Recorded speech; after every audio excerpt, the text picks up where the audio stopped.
En Radio Ágape presentamos Cristo en las Escrituras, junto al pastor Rubén Chacón.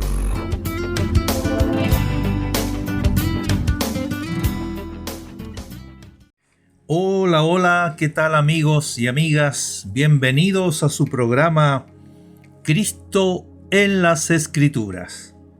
Como siempre, tu hermano en Cristo, Rubén Chacón, enviando un saludo fraterno a todos los hermanos que en distintas localidades nos siguen en nuestro programa Cristo en las Escrituras. Damos la bienvenida a nuestro programa número 9, leyendo y comentando el libro de Números, cuarto tomo del Pentateuco escrito por Moisés. Dejamos pendiente en el programa anterior, en la cápsula anterior, el significado espiritual de la tarea de los meraritas. Estos que tenían por función hijos de Leví, que eran parte de la tribu de Leví, que tenían por función colocar todos los utensilios del armado del tabernáculo relativo al fundamento del tabernáculo.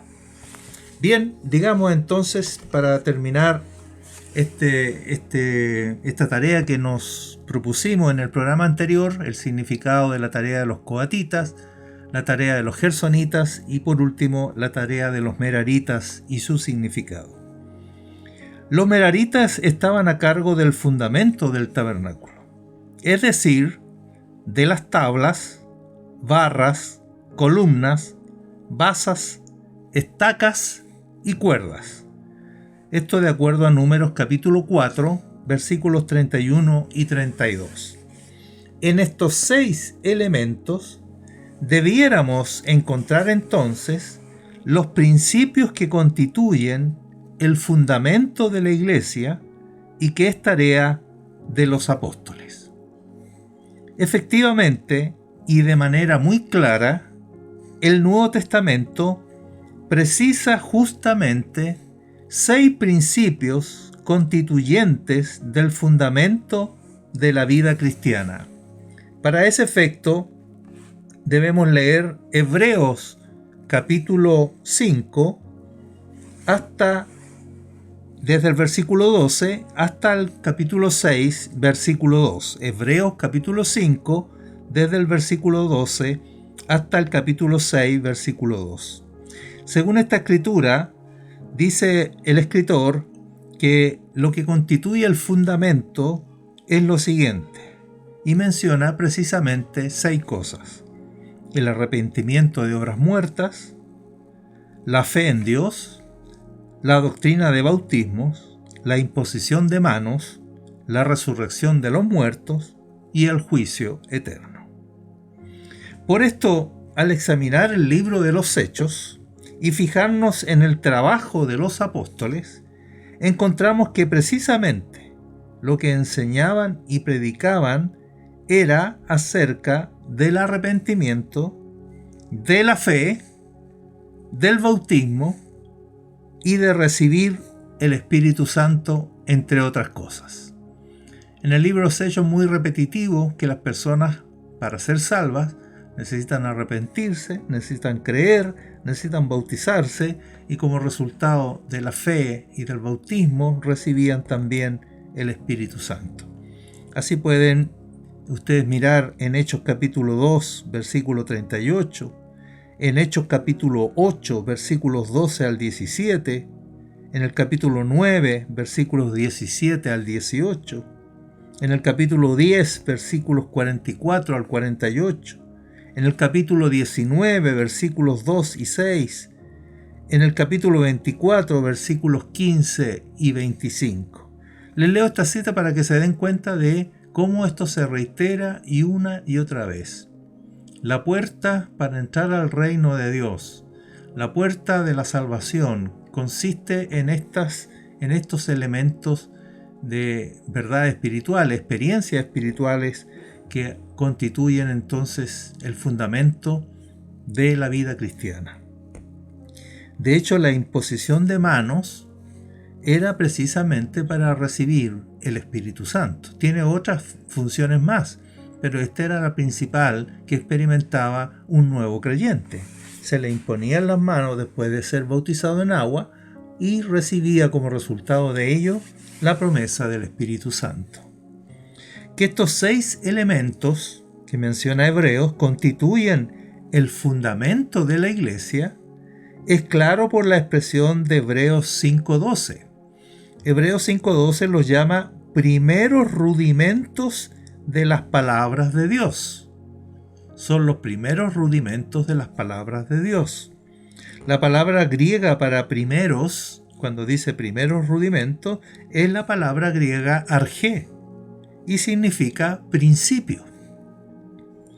En otras palabras, podríamos decir así: estos 6 verdades, estos 6 fundamentos son el principio de las palabras de Dios.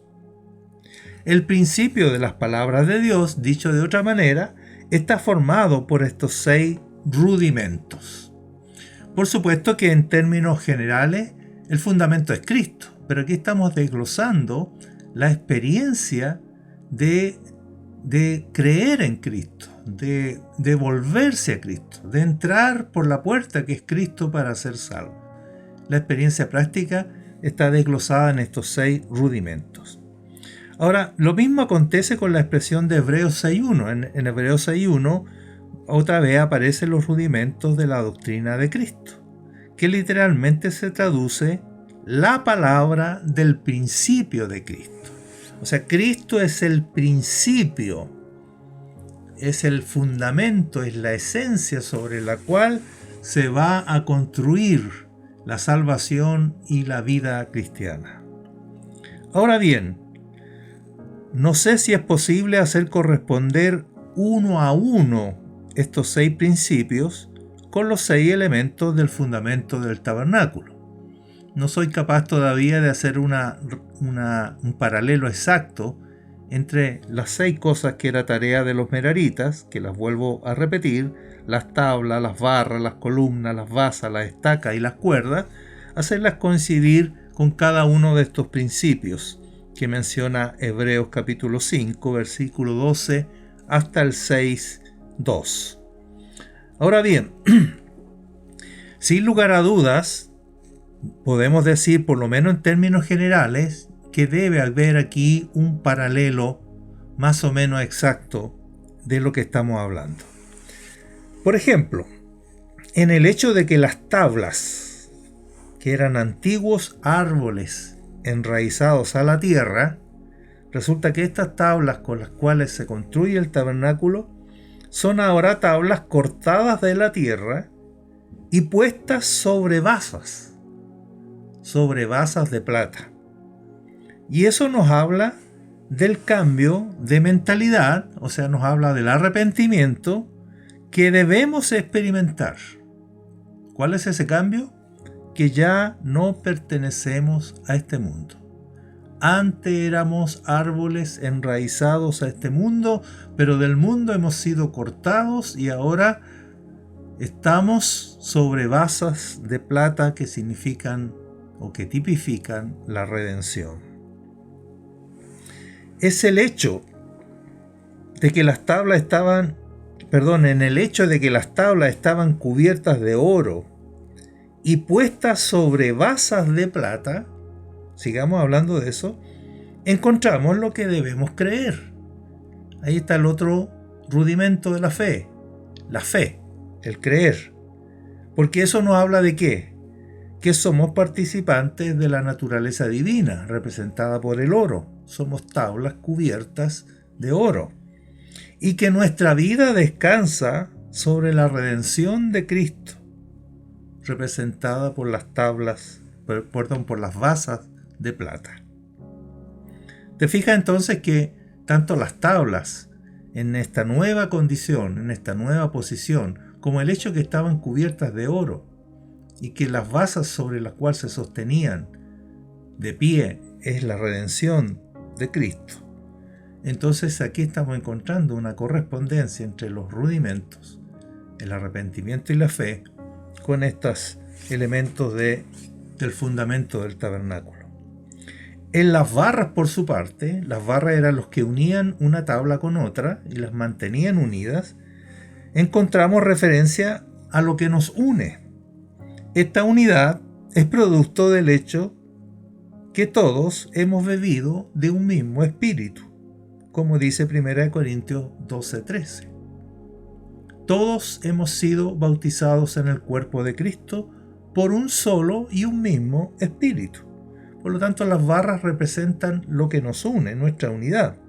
Por eso, se nos exhorta que debemos estar solícitos en guardar la unidad del espíritu, como dice Efesios capítulo 4, versículo 3.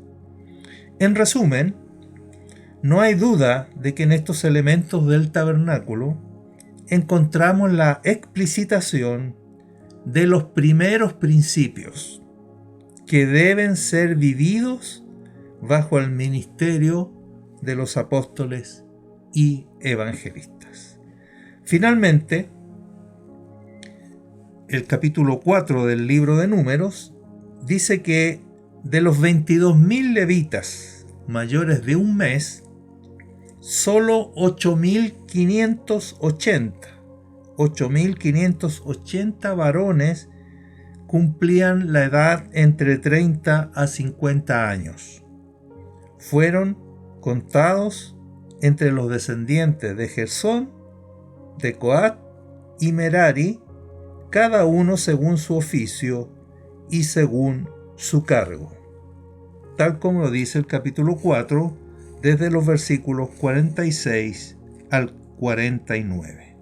Dice el versículo 48, los contados de ellos fueron 8.580. Es decir, que de un universo de 22.000 levitas, solamente 8.580 estaban en la edad para oficiar en estas labores que hemos descrito en estos programas últimos. La tarea de los coatitas, la tarea de los gersonitas y la tarea de los meraritas. Muy bien, amigos y amigas, así terminamos el capítulo 4 y en el capítulo 5 del libro de Números veremos ahora un regreso a leyes que faltan. Recuerden que estamos en esta primera sección del libro de Números, que termina en el capítulo 10, versículo 10, estamos viendo la última etapa de la estadía de Israel en el monte Sinaí, ¿no? La jornada número 12. Ellos todavía están acampados a los pies del monte Sinaí y están recibiendo en esta porción del libro de Números, desde el capítulo 1, versículo 1 hasta el capítulo 10, versículo 10, están recibiendo las últimas instrucciones antes de salir del monte Sinaí para irse en dirección a la tierra prometida. Por eso están siendo organizados como el ejército del Señor. Para nosotros una hermosa figura, porque la iglesia de Jesucristo es también vista en la carta de Pablo a los Efesios como el ejército vestido de Cristo para mantener firmes la posición ante Satanás y ante sus huestes de maldad. Muy bien, el capítulo 5 entonces es un regreso a algunas leyes que todavía son necesarias relativas a la pureza del campamento. El campamento debe ser un campamento santo porque el Señor habita en medio de su pueblo. También algunas leyes con respecto a la restitución por daños y por último una ley sobre los celos, una ley que no había salido todavía dentro del Pentateuco. Con respecto a la pureza del campamento tenemos el capítulo 5 versículos 1 al 4. Doy estos datos para los que están tomando apuntes. Desde el versículo 5 hasta el versículo 10 tenemos restitución por daños. Y todo el resto del capítulo 5, desde el versículo 11 hasta el 31, tenemos la ley sobre los celos. A partir entonces del capítulo 5 veremos diversas leyes divinas que el Señor reservó para este momento de la vida de Israel, cuando aún permanecía en Sinaí. Una vez que los hijos de Israel ya habían sido organizados y los campamentos debidamente ordenados, Dios ordenó a Moisés ejecutar diversas instrucciones a fin de cuidar y mantener la pureza del campamento de aquellos entre los cuales yo habito. Así dice el capítulo 5, versículo 3. Mantener la pureza del campamento de aquellos entre los cuales yo habito. Qué tremendo, ¿no? Un Dios santo que habita en medio de su pueblo. La primera de estas instrucciones consistió en echar fuera del campamento a toda persona que estuviere inmunda o impura. Mientras estaba en su etapa de inmundo o impuro, él debía estar fuera del campamento. ¿A quién se refería? A todo leproso, a los que padecen flujo de semen, que ya vimos esto en el libro de Levítico, y todo contaminado con muerto. O sea, esa persona no solo estaba contaminada, sino que debía estar fuera del campamento hasta que experimentara el proceso de limpieza. Estas leyes que ya habíamos considerado en el comentario al libro de Levítico, ahora son puestas en vigencia y son aplicadas. O sea, llegó el momento en que estas leyes que ya habían sido dadas por el Señor entraran en ejecución y en vigencia. Así lo dice el capítulo 5 de los versículos 1 al 4. La segunda instrucción, que dijimos que tenía que ver con la restitución por daños, desde los versículos 5 al 10, la segunda instrucción decía relación con la necesidad de hacer restitución por daños producidos por pecados cometidos contra el prójimo. No era suficiente hacer confesión y expiación del pecado. Además, había que hacer reparación del daño cometido, con un recargo del 20%. Si la persona agraviada ya no se encontraba presente y no tenía pariente al cual le fuera resarcido el daño, la indemnización debía entonces ser entregada a Jehová en manos del sacerdote junto con el carnero para la expiación del culpable. Como tú ves, o como te puedes dar cuenta, amigo y amiga, la santidad que requiere el pueblo es la que tenemos en Cristo Jesús. Este capítulo podríamos titularlo Cristo, nuestra santidad. Solo Él, solo con su gracia, nosotros podemos permitir y hacer posible la morada del Espíritu Santo en medio nuestro. Muy bien, amigos y amigas, nos vemos en nuestra siguiente cápsula. Que tengan un buen día. Benditos somos. Chao. En Radio Ágape hemos presentado Cristo en las Escrituras, junto al pastor Rubén Chacón.